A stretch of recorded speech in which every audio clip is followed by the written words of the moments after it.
प्रश्नावली 3.2 के पहले प्रश्न में कई पार्ट दिए हुए हैं, जिसमें पहले प्रश्न के 1 से लेकर 3 पार्ट तक सॉल्व हो गया। तो प्रश्नावली 3.2 जो नई वाली एनसीईआरटी बुक है उसी के हिसाब से हम लोग प्रश्नों को लगा रहे हैं। तो प्रश्नावली 3.2 के पहले का चौथा क्वेश्चन आपके बोर्ड पे लिखा हुआ है। इसे प्रतिस्थापन विधि से हल करना है। प्रतिस्थापन विधि है क्या, पहले इस बात को समझिए। तो प्रतिस्थापन विधि में मैंने आपको बताया है कि प्रतिस्थापन विधि में किसी एक समीकरण से x या y का मान निकालकर अगले समीकरण में रखा जाता है। तो आइए हम लोग प्रतिस्थापन विधि लगाते हैं, इसे हम लोग सॉल्व करते हैं। लिखेंगे प्रतिस्थापन विधि।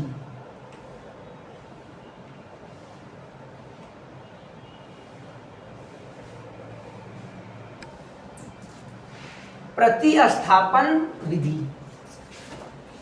तो प्रतिस्थापन विधि में किसी एक समीकरण से x या y का मान निकालेंगे। तो लिखेंगे समीकरण 1 से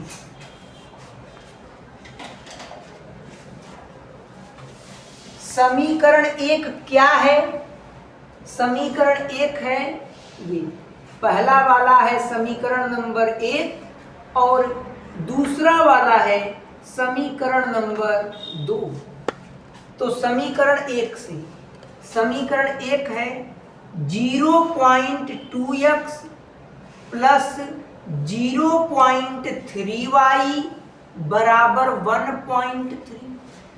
तो प्रतिस्थापन विधि का नियम क्या कहता है कि किसी एक समीकरण से x या y का मान निकालकर अगले समीकरण में रखा जाता है। तो समीकरण 1 से यहाँ से आप x का भी मान निकाल सकते हैं, यहाँ से आप y का भी मान निकाल सकते हैं। तो चलिए हम लोग x का मान ही निकाल लेते हैं। 0.2x मैंने नियम आपको बताया है, जिसका मान निकालना होता है उसको बराबर के एक तरफ और बाकी को दूसरे तरफ भेज दिया जाता है। तो 0.2x हमें x का मान चाहिए, तो x के अलावा जो कुछ भी है उसे बराबर के दूसरे तरफ भेजना होगा। बराबर 1.3। अब यहां ध्यान दीजिए, बराबर के इस तरफ प्लस में 0.3 है तो बराबर के उधर जाकर माइनस में 0.3y हो जाएगा। हमें तो x का मान चाहिए तो 0.2 को बराबर के उधर भेजना होगा। तो x बराबर 1.3 माइनस 0.3y। अब मैंने आपको बताया है 0.2 ये अचर संख्या है और x चर संख्या है।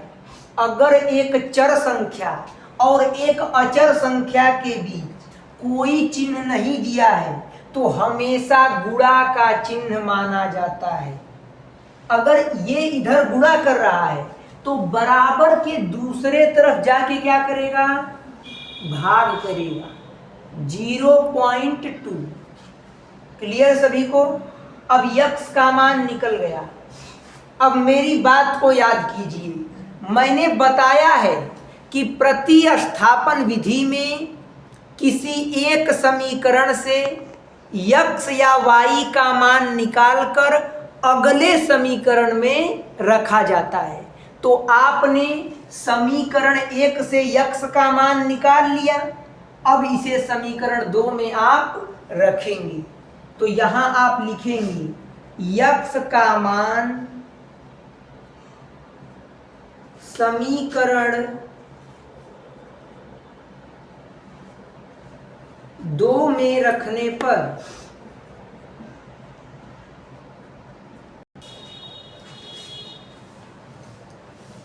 यक्स का मान समीकरण 2 में रखने पर, तो पहले जान लें कि समीकरण 2 क्या है। यही तो है समीकरण 2, 0.4x प्लस 0.5y बराबर 2.3। अब ध्यान दीजिएगा, हमें किसका मान रखना है, यक्स का मान रखना है। तो जहां जहां समीकरण 2 में यक्स दिखेगा वहां वहां ये वैल्यू हम लोग रख देंगे। तो 0.4 यक्स का मान कितना है, इतना है 1.3 माइनस 0.3y अपान 0.2। तो यहाँ यक्स है ना, इन दोनों के बीच गुणा का चिन्ह है तो गुणे। अब यक्स के मान में एक से अधिक पद हैं तो यहाँ कोष्टक लगा के मान लिखेंगे। ब्रैकेट में 1.3 माइनस 0.3y अपान 0.2। पिछले क्लास में मैंने बताया है कि यहाँ कोष्टक क्यों लगाते हैं, क्योंकि यक्स के मान में 2 पद हैं, एक से अधिक पद हैं, तो 0.4 एक बार इसमें गुणा करेगा और एक बार उसमें गुणा करेगा। इसीलिए यहाँ ब्रैकेट लगा देते हैं ताकि एकदम बात हमारी क्लियर हो जाए। ये यक्स का मान हम रख दिए, अब प्लस लिखा है तो यहाँ प्लस लगाएंगे, 0.5y लिखा है बराबर 2.3। इतना चीजें हो गई। अब ध्यान दीजिए, इसको हम लोग हल करते हैं। अब एक बार इसका इसमें गुणा होगा और एक बार इसी का उसमें गुणा होगा। तो यहाँ साइड में मैं गुणा करता हूँ, 0.4 का गुणा 1.3 में करना है 3 चौक को 12 को 2 हासिल लगा 1, 3 जीरोइयाँ 0 और 1 हासिल लगा है, 1 चौक को 4 और 1 जीरोइयाँ 0, 2 4 1 5 और ये 0। अब गुणा में मैंने आपको बताया है दशमलव कैसे गिनते हैं, 1 अंक पे दशमलव और 2 अंक पे दशमलव, मतलब दशमलव 2 अंक पे लगेगा तो 1 2 अंक पे दशमलव लग जाएगा। तो जब हम 0.4 का गुणा 1.3 में करेंगे तो 0.52 आएगा, माइनस, अब नियम क्या है, एक बार इसका इसमें गुणा और एक बार इसी का इस वाले में गुणा, मतलब अब की बार 0.4 का गुणा 0.3y में करना है तो y तो लग जाएगा लास्ट में। सिंपल हम गुणा यहाँ करते हैं, 0.4 का गुणा 0.3 में करना है, वैसे बस लगी है। तो अब 0.4 का गुणा 0.3 में करेंगे, 3 चौक को 12 को 2 हासिल लगाए, 3 जीरोइयाँ 0 होगा और 1 हासिल है, 0 का गुणा 4 में करेंगे 0, 0 का गुणा 0 में करेंगे 0, 2 1 0। दशमलव कैसे लगाएंगे, 1 2 अंक पे दशमलव है, मतलब 1 2 अंक पे दशमलव लगाना है। तो अब यहां ध्यान दीजिए, जब 0.4 का गुणा 0.3y में होगा तो ये आएगा 0.12y आ जाएगा। इतना हो गया। अब ध्यान दीजिए, दोनों के सबके बटा में क्या है, 0.2 है, सभी के बटा में 0.2 है।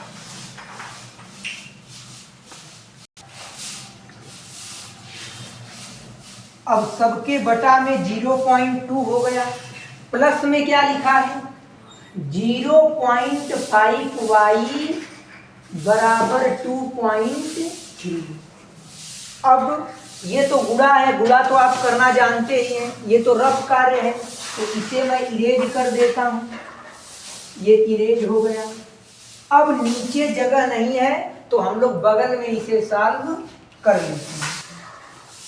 नीचे जगह नहीं है तो मैं इसी चीज को यहाँ पे लिखता हूँ, 0.52 माइनस 0.12y अपान 0.2 माइनस 0.5y बराबर 2.3। इतना हम लोगों का आ चुका है। चलिए अब आगे सॉल्व करते हैं। यहाँ ध्यान से देखिए तो ये अब क्या बन रहा है, ये भिन्न का घटाना बन रहा है। 0.5 के बटा में कुछ नहीं है तो इसके बटा में 1 मान लेंगे। अब 2 और 0.2 और 1 का एलसीएम लेंगे तो 0.2 और 1 का एलसीएम क्या होगा, 0.2 ही तो होगा।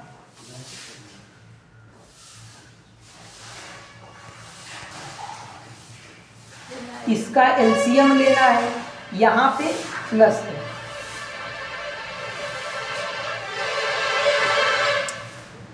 अब एलसीएम लीजिए, 0.2 से 0.2 में भाग करेंगे तो आपका क्या होगा, यहाँ पर जब आप 0.2 और 1 का एलसीएम लेंगे तो दोनों चीज एलसीएम में आती है।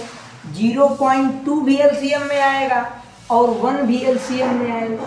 लेकिन आपको तो पता है किसी संख्या में 1 से गुणा करने पर कोई फर्क नहीं पड़ता। अब 0.2 से 0.2 कट गया तो क्या बचा, 1 बचा। अब 1 का गुणा इसमें करेंगे तो यही संख्या मिलेगी, 0.52 माइनस 0.12y। प्लस का चिन्ह है, प्लस लगा देंगे। अब 1 से भाग करेंगे इस पूरी संख्या में। भिन्न का जोड़ क्या कहता है, हर से एलसीएम में भाग करते हैं, जितनी बार भाग जाती है उसी से अंश में गुणा कर देते हैं। तो 1 से जब भाग करेंगे तो 0.2 बार भाग जाएगी। क्यों, क्योंकि 1 से जिस संख्या में आप भाग करेंगे उतने बार ही भाग जाएगी। जैसे 1 से 5 में भाग कीजिए, 5 बार भाग जाएगी। 1 से 18 में भाग कीजिए, 18 बार भाग जाएगी। सेम उसी प्रकार से अगर 1 से 0.2 में भाग करेंगे तो 0.2 बार भाग जाएगी। अब 0.2 का गुणा करेंगे 0.5 में तो साइड में गुणा कर लीजिए, 0.2 गुणे 0.5, 5 दूना 10 को 0, 5 जीरो या 0 को 1, ये 0 ये 0, 0 1 0। 1 2 अंक पे दशमलव लगाना है, 1 2 अंक पे दशमलव लग गया तो क्या आया, 0.10 आया। बराबर में क्या है, 2.3 है। चलिए अब ध्यान दीजिएगा, यहाँ पर y लगा हुआ है तो यहाँ पे y हम लोग क्या कर देंगे, सेम टू सेम लगा देंगे। ये रफ कार्य है गुणा, इसे मैं इरेज कर देता हूँ। अब ध्यान दीजिएगा, अब यही माइंड के साथ कैलकुलेशन करना है।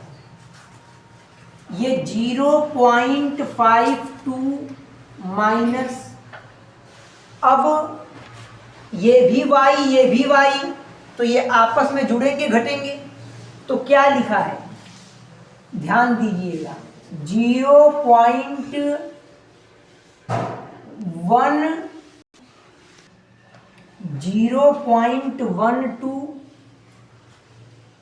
इसमें से घटाते हैं 0.10, ये घटाते हैं तो ध्यान से देखिए, 2 में से 0 जाएगा 2 बचेगा, 1 में से 1 जाएगा 0 बचेगा, 0.0। तो जब हम 0.12 में से 0.10 घटाएंगे तो 0.02 बचेगा।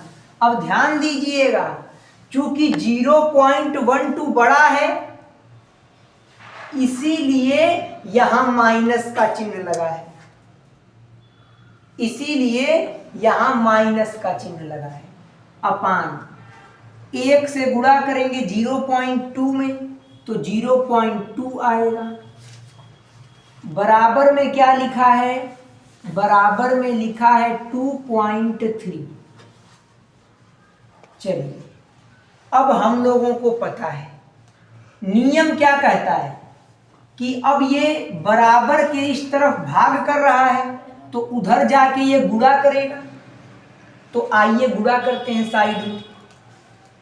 2.3 में गुणा करना है 0.2 से। 2 3 6, 2 दूना 4, ये 0, ये 0 का गुणा 2 में होगा 0, 6 4 0, 1 2 अंक पे दशमलव, 1 2 अंक पे दशमलव। तो चलिए ये क्या लिखा है? 0.52 माइनस 0.52 माइनस 0.02 बराबर, बराबर के इधर भाग कर रहा है, इधर गुणा करेंगे तो जब गुणा होगा 0.2 का 2.3 में तो 0.46 आएगा, 0.46 आ जाएगा। ये गुणा तो आप लोग करना जानते ही हैं, मैं बस गुणा कर रहा हूं ताकि किसी को कोई डाउट न रहे, वरना बहुत सिंपल है। सिंपल है, 23 दूना 46 होगा और 2 अंक पे दशमलव लग जाएगा। अब हमें क्या करना है? अब ध्यान से चीजों को समझिएगा। यहां पर जब हमने किया 0.12 में से 0.10 घटाया तो ये y के रूप में था, तो यहाँ भी y रहेगा, उसका चर पद तो रहेगा ही रहेगा। तो यहाँ पे क्या है? 0.02y, क्योंकि अगर इतना y में से इतना y को घटाएंगे तो इतना y बचेगा, तो y तो रहेगा हर जगह, तभी तो y का मान निकलेगा। माइनस हमें किसका मान निकालना है? y का मान। तो y के अलावा जितने लोग भी हैं उनको बराबर के दूसरे तरफ भेजना होगा। माइनस 0.02y बराबर 0.46, बराबर के इस तरफ प्लस में 0.52 है, उधर जाके माइनस में 0.52 हो जाएगा, माइनस 0.02y।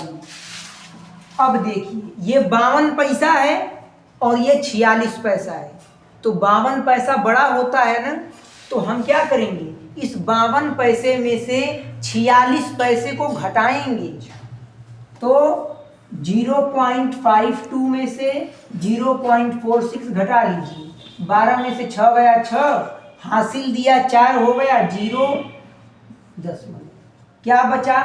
0.06। लेकिन ध्यान रहे 0.52 बड़ा है और इसके आगे माइनस लिखा है तो यहां भी माइनस लगेगा। अब आपको पता है कि बराबर के इस तरफ भी माइनस और बराबर के उस तरफ भी माइनस, तो माइनस से माइनस कट जाएगा।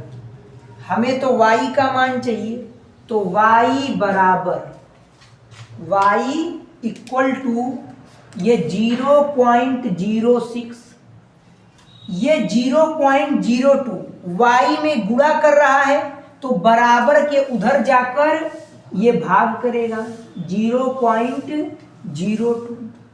अब ध्यान दीजिएगा y बराबर, एक बात आप केयर कर रहे हैं, यहां भी 2 अंक पे दशमलव और यहां भी 2 अंक पे दशमलव, तो जब दशमलव सेम स्थान पे होता है तो दशमलव से दशमलव कट जाता है।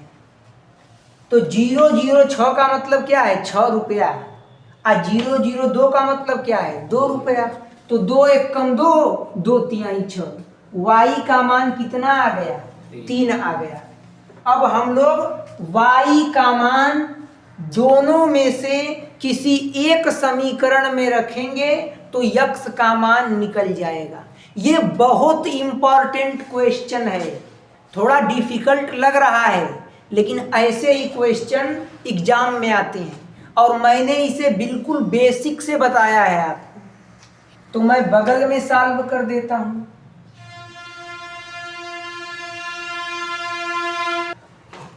अब ये y का मान हो गया। अब y का मान हमें रखना है तो लिखेंगे y का मान समीकरण 1 में रखने पर